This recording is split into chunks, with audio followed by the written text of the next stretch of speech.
குடிச்சிக்கலாம்.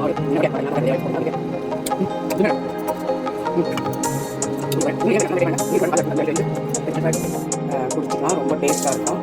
ஒரு நாளைக்கு செஞ்சு வச்சுட்டிங்கன்னா 3 நாளைக்கு டிஃபனே செய்ய வேண்டியதில்லை. அதை வச்சே நம்ம ஓட்டிடலாம். அந்த வெயில் காலத்துக்கு ஏற்ற சுவையான டேஸ்டியான ஆரோக்கியமான ஹாய் ஃப்ரெண்ட்ஸ், எல்லோருக்கும் வணக்கம். Welcome back to mom 60. இன்றைக்கி வெயிலுக்கு ஏற்ற அருமையான ஒரு ரெசிபி தான். இந்த ஆழாக்கில் நான் ஒரு 3/4 அளவுக்கு ராகி மாவு எடுத்துக்கிட்டேன். நான் வந்து கடையில் வாங்கின ராகியை கழுவி காய வச்சு மிஷினில் கொடுத்து அரைச்சது தான். அதில் மேலே 1/4 பாகத்துக்கு கம்பு மாவு எடுத்துக்கிறேன். அதுவுமே வந்து கம்பு வாங்கி மிஷினில் கொடுத்து அரைச்சது தான். மொத்தமாக ஒரு அழாக்கு மாவு எடுத்துக்கிறேன். ஒரு அழாக்குக்கு 2 அழாக்கு தண்ணி விட்டு நல்லா கையை விட்டு கரைங்க. அப்போ தான் வந்துட்டு மாவு நல்லா புளிக்கும். தண்ணி ஊற்றி நல்லா கரைச்சி வச்சுக்கலாம். முடிஞ்சால் சாதம் வடித்த கஞ்சி இருந்ததுன்னா எடுத்து வச்சுக்கோங்க. அதை எடுத்து சேர்த்து அந்த கஞ்சியோட தண்ணியும் கொஞ்சமாக உப்பு சேர்த்து கரைச்சி வச்சுக்கலாம்.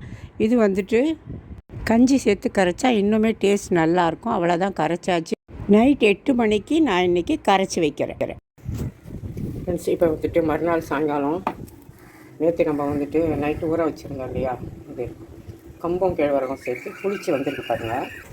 நேற்று நைட்டு ஒரு 8 மணிக்கு ஊற வச்சுருந்தேன். கம்பம் கேழ்வரகம் சேர்த்து இங்கே பாருங்கள் கொஞ்சம் அப்படின்னு உர கட்டி வருது பாருங்கள். இன்றைக்கி சாயங்காலம் 5 மணி ஆகுது. மறுநாள் புளிப்பு வாசனை வருது இல்லை சார் மூந்து பார்த்தா. நீங்கள் வந்து முடிஞ்சால் சாதம் வடிக்கிற கஞ்சி இருக்குல்ல, வடித்த கஞ்சி, அதில் கூட நீங்கள் கரைச்சி வைக்கலாம். ஆறட்டோன்ட்டு அந்த கஞ்சியில் நீங்கள் கரைச்சி வச்சிங்களா இன்னுமே டேஸ்ட் ரொம்ப நல்லாயிருக்கும். ஒரு சின்னதாக ஒரு குக்கர் வச்சுருக்கேன். இது ஒரு 4 டம்ளர் தண்ணி சேர்த்துட்டேன். நம்ம 1 லிட்டர் மாதிரி சேர்த்துட்டேன். இப்போ வந்துட்டு நம்ம மாவு எடுத்த இதிலே வந்து 1/4 கப்பு சாப்பாட்டு அரிசி எடுத்துருக்கோம். புழுங்கல் அரிசி தான் போடணும், அப்போ தான் நல்லாயிருக்கும். கூழ் தான் இப்போ நம்ம காய்ச்ச போகிறோம். நேற்று ஊற வச்ச மாவில் 1/4 கப் அதே இதில் ஆழாக்கில் 1/4 வந்து அரிசி, நான் சாப்பாட்டு அரிசி எடுத்துருக்கேன். நீங்கள் வந்து எந்த புழுங்கல் அரிசி வேணால் ரேஷன் அரிசி கூட எடுத்துக்கோங்க. அப்படி இல்லை இட்லி அரிசி கூட நீங்கள் எடுத்துக்கலாம். இதை என்ன பண்ண போகிறோம், மிக்ஸி ஜாரில் சேர்த்துக்கலாம். இந்த அரிசியை நொய் மாதிரி நம்ம உடச்சி எடுத்துக்கலாம். உங்கள்கிட்ட நொய் இருந்தால் நொய் அரிசியை கூட நீங்கள் சேர்த்துக்கலாம். மிக்ஸி ஜாரில் சேர்த்தாச்சு. இப்போ சுவிட்ச் போட்டு நம்ம என்ன பண்ண போகிறோம்னா ஃபஸ்ட்டு பட்டன்லேயே போட்டு எடுத்துக்கலாம். 2வது பட்டன்லாம் போட்டிங்கன்னா மாவு ஆயிடும். அதனால் ஃபஸ்ட்டுலேயே போட்டு ஒரு 10 செகண்ட் ஓட விட்டால் போதும்.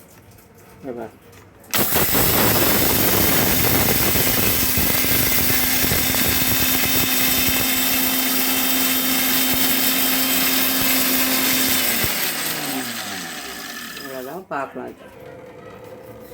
இங்கே வந்து பார்த்திங்கன்னா இது பார்த்திங்கன்னா கொஞ்சம் ரவையாகவே ஆகிடுச்சு. அதுக்குள்ளே இங்கே ஒருத்தர் பேச வந்துட்டாங்க. கொஞ்சம் நொய்யாக இருக்கணும். இங்கே பாருங்க ஃப்ரெண்ட்ஸ், இப்படி இருந்தால் போதும். நான் முதல்ல காட்டினது கொஞ்சம் ரொம்ப ரவையாக இருந்தது. இப்போ பார்த்தா அவங்களுக்கு தெரியும் பாருங்க, கொஞ்சம் அரிசி உடஞ்ச மாதிரியும் இருக்கும். இந்த மாதிரி இருக்கட்டும். இப்படி இருந்துச்சா தான் நல்லாயிருக்கும் உங்களுக்கு. அதுக்குள்ளே இங்கே யாரோ பேச வந்துட்டாங்க. எனக்கு நீங்கள் வேணும்னா ஒரு தண்ணி வாஷ் பண்ணி போட்டுங்க. நல்ல அரிசி அப்படிங்கிறதுனால நான் அப்படியே போடுறேன். இல்லை ஒரு தண்ணியில் அலசி போட்டுக்கணும். அவ்வளோதான். அந்த தண்ணியில் பொட்டியாச்சு, வேகணும். இதில் வந்து நம்ம ஆல்ரெடி ஒரு சின்ன ஸ்பூனில் உப்பு போட்டுருந்தோம். இப்போ திரும்பவும் ஒரு சின்ன ஸ்பூன் அளவுக்கு கல் உப்பு, அந்த அளவுக்கு இருந்தால் போடுறோம். அதிகமாகவும் போட்டுறாதீங்க. வேணுன்னா கூட நம்ம அப்புறமா கூட போட்டுக்கலாம். ஓகேவா? அவ்வளோதான். இதை அப்படியே ஒரு மிக்ஸ் பண்ணி கொடுத்துட்டு இப்போ நம்ம க்ளோஸ் பண்ணிடலாம் குக்கரை. நீங்கள் க்ளோஸ் பண்ணியாச்சு. இப்போ வந்து விசில் போட்டுறேன். விசில் வச்சா பொங்கி வந்து வெளியே ஊற்றும். நம்ம தண்ணி நிறைய வச்சுருக்கிறதுனால அதனால் சின்ன பர்னர்லேயே சிம்மரில் போடுறேன். ஏன்னால் நீங்கள் போட்டு அப்படியே பாத்திரத்தில் தொழவி கூட வேக வைக்கலாம். பட் ரொம்ப டைம் ஆகும். இப்போ இருக்க கேஸ் சிலிண்டர் தட்டுப்பாடுக்கு நான் பொதுவாக இப்படி தான் செய்வேன். முதல்ல இந்த கேஸ் தட்டுப்பாடு இல்லாத போது கூட நான் இப்படி மெத்தடில் தான் செய்வேன். ரொம்ப ஈஸியாக இருக்கும். அதனால தான் உங்களுக்கு சொல்லித்தரேன் இந்த கூழ் எப்படி செய்கிறது அப்படிங்கிறது. இப்போ சிம்மரில் ஃபுல் சிம்மில் போட்டேன். ஒரு 15 நிமிஷம் அப்படியே வேகட்டும். அப்படி இல்லை ஒரு விசில் வந்துட்டால் கூட பரவாயில்ல.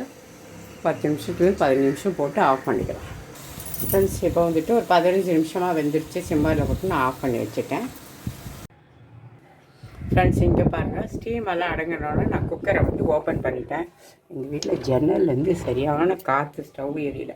இப்போ பார்த்தீங்களா, நம்ம இது வந்து எப்படி வெந்திருக்குன்னு காமிக்கிறேன். இங்கே வர நல்லா வெந்துருச்சு பாருங்கள். குழைவாக இப்படி தான் இருக்கணும்.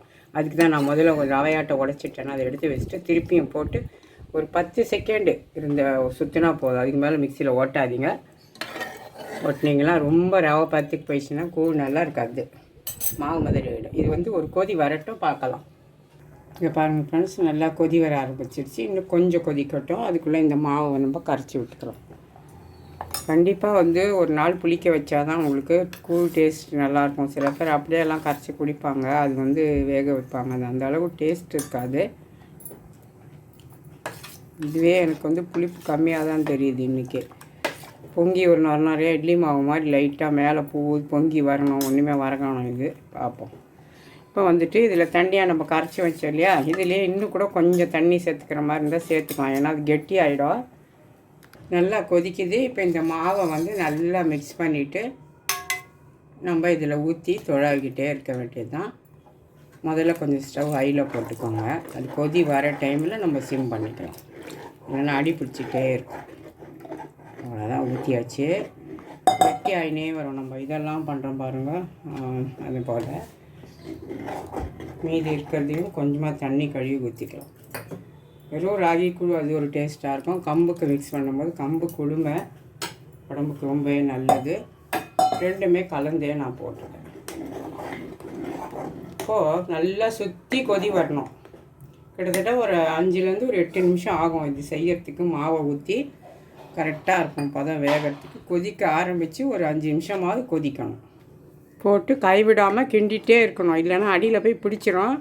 ஏன்னா கொஞ்சம் நம்ம வந்து மிக்சியில் ஓட்டினதுனால ஒன்றும் பாதியமாக கொஞ்சம் நைஸாக கலந்துருக்கும் மாவு மாதிரி அரிசி. இல்லைனாலும் நம்ம துழைத்தான் இருக்கணும், அடியில் பிடிக்கும். அடிகனமான பாத்திரம் கண்டிப்பாக வைக்கணும். அதுதான் நம்ம குக்கர்லேயே அரிசி நொய்யை வேக வச்சு இப்போ அதுலேயே கிளறோம். அந்த மாதிரி குக்கர் இருந்தால் வச்சுக்கோங்க, ரொம்ப ஈஸி. எல்லாருக்கிட்டையும் குக்கர் இருக்கும், அலுமினிய குக்கராக பார்த்து வச்சுக்கோங்க, அதுதான் இன்னுமே பெஸ்ட்டாக இருக்கும். இப்போ பாருங்கள் கொதிக்க ஆரம்பிக்கிது போது, இப்போ தெரியுதா பாருங்கள். செல்ல கிட்ட இப்படி சுத்தூர் இந்த முட்டையாக வரணும். இந்த முட்டையாக வர்றதை ஒரு 5 நிமிஷத்துக்கு நம்ம கிண்டி விட்டு விட்டுக்கிட்டே இருக்கணும். அது அப்போ தான் வந்து அது வெந்துருச்சுன்னு அர்த்தம். ஒரு டைம் வச்சுக்கிட்டீங்கனாலே போதும். உங்களுக்கு தெரியலனா கூட கரெக்டாக ஆனால் கொதிக்கணும், அப்படியே இருக்கக்கூடாது. ரொம்ப கொதிச்சிச்சுன்னா கொஞ்சம் சிம் பண்ணிக்கோங்க, மேலே அடிச்சிடும். பிகினர்ஸாக இருந்தால் நான் சொல்கிறேன், இந்த வெயில் காலத்துக்கு இந்த மாதிரி வந்து செய்து வச்சுக்கிட்டிங்களா, டிஃபன் செய்யாமையே ஒரு 3 நாளைக்கு வாரத்தில் இது குடித்தா உடம்புக்கு அவ்வளோ நல்லது. இது செஞ்சு வச்சுக்கிட்டிங்கன்னா 3 நாளைக்கு நீங்கள் டிஃபனுக்கு எதுவுமே மெனக்கிட வேண்டியதே தேவையில்லை. காலையில் அழகாக குடிச்சிக்கலாம். சின்ன பசங்களுக்கு கூட நீங்கள் கொடுக்கலாம், உடம்புக்கு நல்லது தான் அது. கோல்டாக வரவங்களாக இருந்தால் கொடுக்காதீங்க.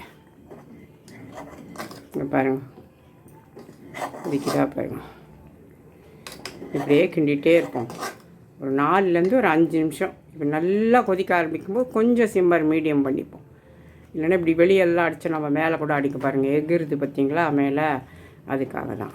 அப்படி இல்லை நீங்கள் கொஞ்சம் பெரிய குக்கரை கூட வச்சுக்கோங்க. இந்த குக்கருக்கு எனக்கு போதும், நான் 2 லிட்டர் குக்கர் தான் வச்சுருக்கேன். ஒரு ஆழாக்கு மாவுக்கு 2 லிட்டர் குக்கர் போதும். 1 லிட்டர் தண்ணி ஊற்றி வச்சிங்கன்னா நொய் வேக வைக்கிறதுக்கு. அப்புறம் ஒரு டம்ளர் மாவுக்கு ஒரு 2 டம்ளர் மாவை விட்டு தண்ணி கரைச்சி வச்சுருங்க நைட்டு, அவ்வளோதான். திக்காக ஆகிற வரைக்கும் நம்ம கிண்டணும், கெட்டி ஆகணும் கொஞ்சம். இப்போ பாருங்கள் முந்தைய விட நல்லா கொதிக்குது பாருங்கள், எத்தனை சுற்றி பபுள்ஸு, நடுவில் எல்லாமே பபுள்ஸ் வருது பார்த்திங்களா. நம்ம கூழ் வத்தெல்லாம் காய்ச்சுவோம் பாருங்கள், அதுக்கு இப்படி தான் கொதிக்கும் பார்த்திங்களா. கிட்டத்தட்ட அது தண்ணியாக கொதிக்கும், திக்காக கொதிக்குது, அவ்வளோதான் வித்தியாசம், வேறு ஒன்றுமே கிடையாது. நம்ம அதுதான் வெந்துருச்சான்னு நம்ம பார்க்குற பதம். கொதிச்சிட்டாலே அந்த மாவு தான் வேகணும் இல்லையா, அது ரொம்ப சீக்கிரம் வெந்துடும் 5 நிமிஷத்துலேயே. அவ்வளோதான் ஃப்ரெண்ட்ஸ், 5 நிமிஷமாக கொதிக்குது. நான் ஸ்டவ்வை நிறுத்திட்டேன்.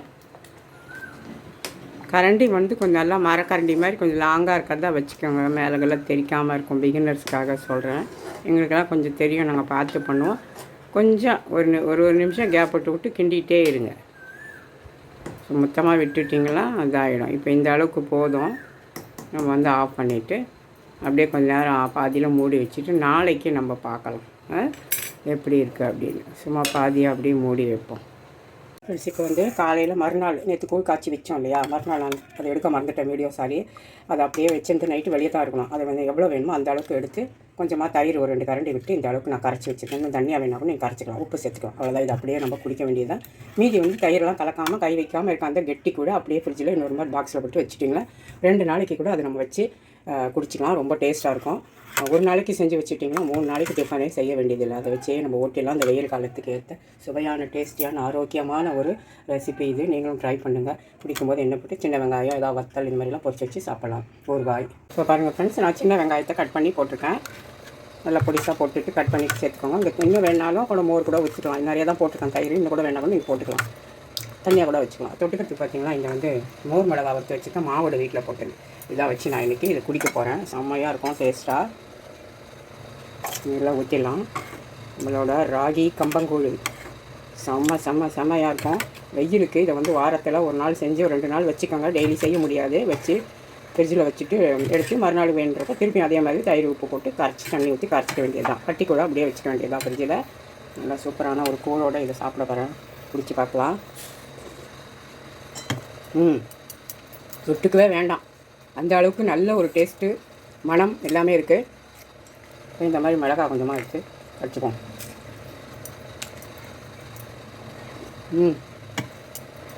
சொல்ல வார்த்தையே இல்லை. இது வீட்டில் போட்ட மாவடு. இது என்ன ஓட்டையாக இருக்குன்னு பார்க்காதீங்க. நான் தான் உள்ள இருக்க விதையெல்லாம் எடுத்துகிட்டு போட்டிருந்தாலும் அப்படி இருக்குது. இதுவுமே நல்லா